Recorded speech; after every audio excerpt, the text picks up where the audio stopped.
자, 오늘은 마태복음 5장 8절의 말씀을 잠깐 생각해 보려고 합니다. 마음이 청결한 자는 복이 있나니 그들이 하나님을 볼 것이며. 누가 과연 하나님을 볼 수 있을까? 이것은 우리가 신구약 시대를 통해서 또 오늘날도 우리들에게 묻는 질문 가운데 하나예요. 누가 과연 하나님을 볼 수 있느냐라고 하는 거죠. 구약 성경을 통해서 보면 하나님을 볼 수 있는 장소가 있어요. 그 장소가 어디냐면 성전이에요. 그 성전 속에서도 저 지성소에 들어가야 비로소 그 언약궤 위에 계신 하나님을 볼 수 있다라고 하는 그런 믿음과 그런 신앙이 사실은 유대인들이 갖고 있었던 구약과 그리고 유대교의 신앙이라고 그렇게 얘기할 수 있죠. 생각해 보면 하나님이 늘 성전에만 계셨던 것은 아니죠. 성전을 짓기 이전에는 어디 계셨어요? 그죠? 사실은 성막 가운데 계셨거든요. 성소 가운데 계셨어요. 우리가 이미 열왕기 상하라든지 또는 역대 상하를 우리가 쭉 읽어왔잖아요. 다윗이 특별히 솔로몬도 마찬가지지만은 얘기하는 그 고백 가운데, 기도문 가운데 어떤 내용이 있었어요? 하나님이 있을 데가 없어서 사실은 이 자리에 있겠느냐? 내가 지은 건축한 이 성전에 있겠느냐? 아니라는 거죠. 하나님은 어디든지 있을 수 있는 그런 하나님이심을 고백하고 있거든요. 그래요. 사실은 아브라함에게도 나타났고 이삭에게도 나타났고, 그리고 저 베델로 도망치는 그 밤중에도 누구에게 나타났어요? 야곱에게 나타났어요. 20년 동안 하란에 가서 그야말로 생고생을 하고 그리고 가족들을 이끌고 금이 환영하고 있는 그 야곱. 그러나 야복강에서도 역시 우리 하나님께서 나타내 주신 것이죠. 그리고 꼭 성전에 계신 하나님은 아니었어요. 그런데도 불구하고 우리 인간이 어디 계시는 줄 모르니, 그러니 하나님을 향해서 이곳에 계셔 주십시오라고 그렇게 간곡하게 기도하고, 그리고 그 건물을 지어서 그 속에 하나님이 앉을 수 있는 자리를 마련하죠. 그리고 그것을 우리가 신앙으로 바라다 보며 그리고 믿음으로 고백하게 되었던 겁니다.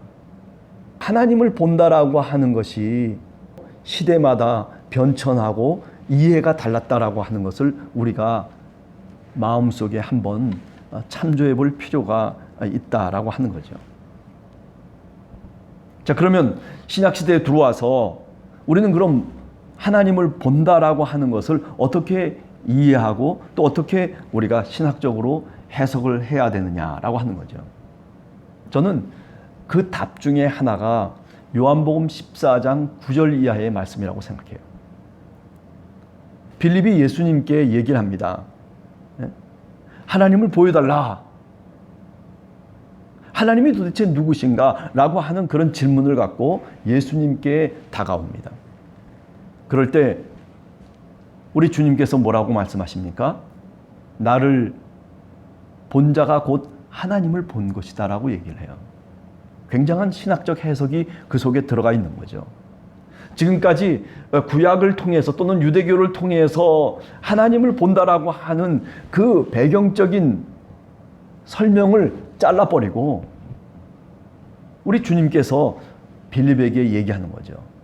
빌립은 아마도 성전을 기대했을 것이고 또 빌립은 아마도 다른 답을 기대했을 수도 있어요. 그런데도 불구하고 빌립을 향해서 예수님께서 신학적인 해석을 하시는데 그게 뭐냐면 나를 본 자는 하나님을 봤다.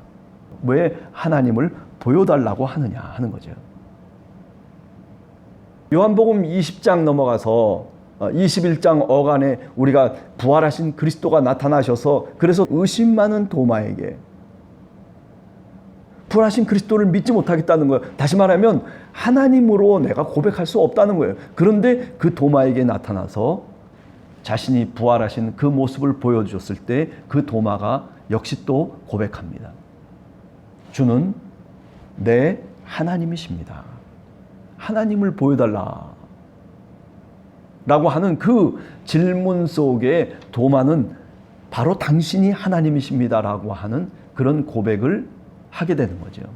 이게 요한복음의 이야기예요. 초대교회가 신학적으로 하나님을 보여달라고 하는 그 질문에 대한 답이다라고 얘기할 수 있는 거죠. 여기 오늘 8절에 보면 마음이 청결한 자는 그렇기 때문에 복이 있나니 그들이 하나님을 볼 것이다 라고 하는 이 말을 그저 단순하게 마음이 청결하면 하나님을 본다라고 하는 그런 뜻풀이가 아니라 이렇게 신학적으로 해석을 해야 되는 구절이다라고 하는 것을 우리가 분명히 알아야 됩니다. 예수 그리스도, 그분이 하나님이셨고 그리고 그분을 보고 그분을 믿는 자들, 그래서 도마에게 주님께서 얘기합니다. 눈으로 보고 믿는 것보다 보지 않고 믿는 자가 복되다 라고 우리 주님이 도마에게 요한복음에서 말씀하고 있죠. 하나님을 본다라고 하는 것에 대한 또 다른 해석이 역시 요한복음 3장 5절 이하에도 나오고 있어요. 그것은 뭐냐면 물과 성령으로 거듭나지 아니하면 결단코 하나님 나라에 들어갈 수 없다.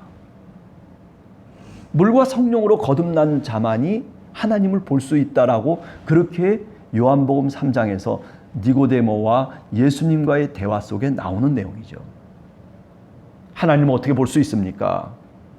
물과 성령으로 거듭나라. 다시 말하면 오늘 이 마태복음 5장 8절에 나오는 이 내용을 신학적으로 우리가 해석을 해보면 어떻게 해석할 수 있냐면 바로 물과 성령으로 거듭난 자, 하나님의 영이 우리 마음 속에 들어와서 우리 마음을 깨끗하게 하고 굳어진 우리의 마음, 악한 마음을 제거하고 부드러운 마음과 그리고 온유한 마음을 얻게 된 바로 그 사람.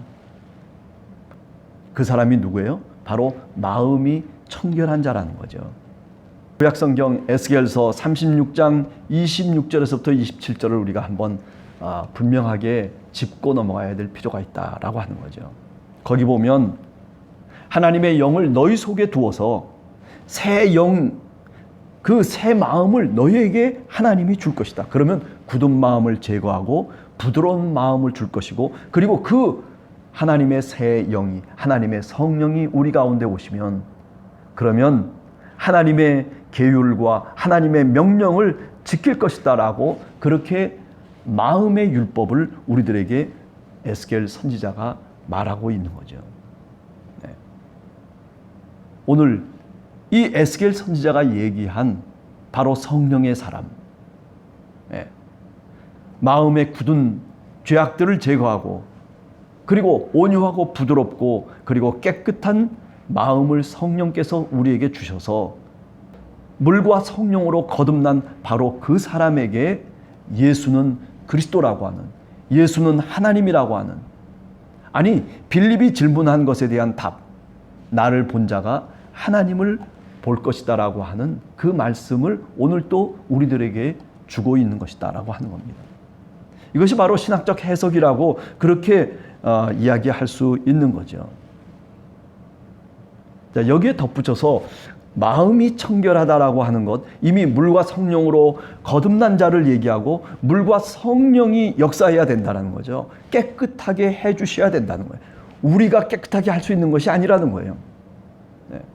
헬라 말 속에서 생각을 해보면 마음으로 깨끗한 자들은 이라고 하는 그런 뜻이에요. 마음으로, 삼격. 이걸 우리가 전문적으로는 역격이라고 얘기하는데 마태복음 5장 3절에도 심령이 가난한 자 이렇게 되어 있는데 사실은 심령이가 주어가 아니에요. 심령으로, 영으로 가난한 자 이렇게 얘기하듯이 여기도 마찬가지입니다. 마음이 주어가 아니고 마음으로 청결한 자라고 하는 그런 뜻이에요. 이 역격이라고 하는 것은 마음의 상태를 의미하는 것이 아니에요. 과정을 얘기하는 겁니다. 관계를 얘기하는 거예요. 내가 의롭고 내가 어떤 자격이 있는 것을 얘기하는 것이 아니라 내가 오늘 또 죄인이에요. 내가 오늘 또 마음속에 죄악을 품고 살아가요. 그러나 어떻게? 그러나 마음으로 하나님을 향해 있는 거예요. 네. 성령께서 우리의 마음속에 하나님을 찾을 수 있는 그런 마음을 주시고 그런 은혜를 주시고 그리고 내 마음속에 죄악을 제거하는 그런 어떤 간절한 마음을, 그 목마름을 갖고 있는 바로 그 마음을 가리켜서 여기 오늘 마음이 청결한 자라고 하는 그런 뜻으로 얘기하고 있는 거예요. 하나님을 볼 것이다. 근데 어떤 사람이 하나님을 보느냐? 바로 마음으로 청결하게 자신의 삶을 하나님께 드리며, 그리고 자신이 죄인인 것을 인정하며 성령의 충만한 은혜를 통해서 하나님을 바라보는 사람. 오늘 또 실족하지만, 오늘 또 죄악 가운데 살아가지만, 그러나 다시 하나님을 바라보면서 일어나고 있는 그 사람. 네. 그런 사람들이 바로 마음이 청결한 자라고 하는 것이죠. 그런 사람들은 어떻게 해요? 성령의 사람들이고 물과 성령으로 거듭난 사람들이고, 바로 그런 사람들이 예수 그리스도 우리 주님을 볼 것이다. 그런 의미로서 우리가 요한복음의 맥락 속에서 신학적으로 오늘 또 마태복음을 해석할 수 있는 것이죠. 저는 그저 단순하게 마태복음에 나오는 이 말을 그저 풀어서 설명하는 것이 아니라 신학적인 해석을 오늘 또 여러분과 같이 나눴습니다. 네. 오늘 하루를 저희들이 살아가면서 하나님을 보여달라고 하는 사람이 있어요. 네. 그러면 내가 믿겠다라고 하는, 누가 똑같은 질문을 하냐면 바로 의심 많은 도마와 똑같은 질문을 하고 있어요. 부활하신 그리스도가 나타나면 뭐 간단한 얘기겠죠. 그러나 우리가 다시 그것을 신학적 맥락 속에서 한 번 더 생각해 본다면, 우리 자신이, 예수 그리스도를 믿는 우리 자신이 작은 예수가 되어야 된다는 거죠. 우리를 바라보면서 저 사람이 저렇게 변화된 것은 하나님 때문이야. 저 사람이 저렇게 어려운 가운데서도 극복하고 또 하나님 앞에 다가가서 눈물로 하나님을 붙잡고 살아가는 저 모습을 보면서 하나님이 있구나, 하나님이 살아있구나라고 하는 것을 우리가 세상을 향해서 보여줄 수 있어야 되는 거죠. 교회가 그런 교회가 되어야 된다는 거예요. 예수 믿는 사람들끼리 다 모여가지고 뭐 예배 드리고 그러니까 저기 교회가 있네 라고 하는 그런 것이 아니라, 우리 한 사람 한 사람이 하나님의 모습을, 우리의 변화된 모습을 통해서 우리들의 그 어떤 생각과 우리들이 신앙하는 그 모습을 통해서, 오늘 마태복음은 너희의 선한 행실, 착한 행실을 통해서 하나님께 영광을 돌리라고 나중에 이야기를 하고 있습니다. 5장 16절에 보면 이같이 너희 빛이 사람 앞에 비치게 하여 그들로 너희 착한 행실을 보고 하늘에 계신 너희 아버지께 영광을 돌리게 하라. 하나님을 보여줄 수 있다는 거예요. 어떻게? 우리들의 착한 행실을 통해서. 신앙생활이라고 하는 것은 이렇게 책임감이 따르는 거예요.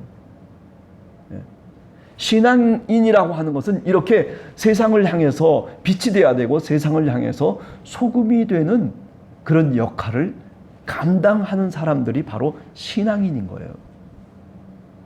예수 믿네 하고 책임 있는 신앙인으로서 살아가지 않기 때문에 오늘날 손가락질을 당하고, 오늘도 교회를 향해서 여러 가지 비난과 그리고 비아냥거리고 조롱이 쏟아지고 있는 현실이 되어버리고 만 거죠. 교회만 커다랗게 멋있게 지면 뭐합니까? 수백억을 들여서 교회를 근사하게 져서 그 속에 별의별 오락시설도 있고 그 속에 뭐 이런저런 모임들이 있고 뭐 그렇게 모이면 뭐합니까? 우리 한 사람이 정말 작은 예수가 되지 못한다면, 그렇다면 세상은 변화하기 힘들어요. 아니, 세상을 향해서 하나님을 보라고 그렇게 우리가 말할 수가 없는 겁니다. 오늘 또 여러분 한 사람 한 사람이 하나님을 보여줄 수 있는 그런 믿음의 사람, 거듭난 사람, 부활의 주님을 바라보는 사람들이 되시기를 간절히 주님의 이름으로 축원합니다. 같이 기도하겠습니다.